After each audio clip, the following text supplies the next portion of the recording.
right, and we are here with Julian Franke. Julian. Yeah. You just won first place in what category? Dayton Audio. Dayton Audio. So why inspired you to do Dayton Audio?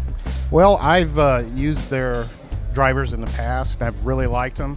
In fact, I did about 2 years ago use their drivers, and they just have a lot of bang for the buck, and they sound great.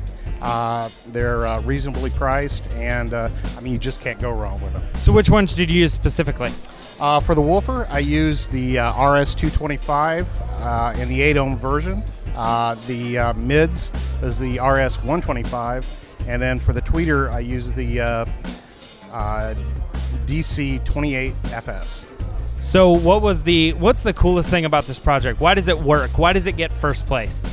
Well, I wanted to do something different, and this is kind of built on something that I did last year. Last year, the way I built it, I basically used boards to create a block and use a CNC router to cut the interior and exterior profiles, and then use the left, right, and center section, down and glued them together, and that became the cabinet.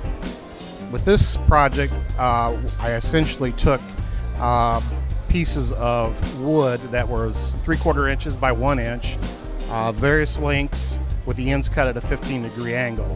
And I started by using the upper and lower side panels, and then created the profile. I just built it up layer by layer, clamping and gluing each board in place.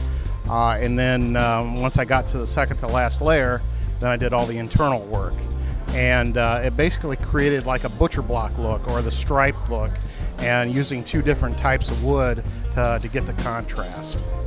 That sounds great, man. So these things were awesome, and they won first place, so that's great. Are you going to come back next year and win again? Oh, absolutely. All right, we love that determination. All right, we'll see you next year then. All right, thank you.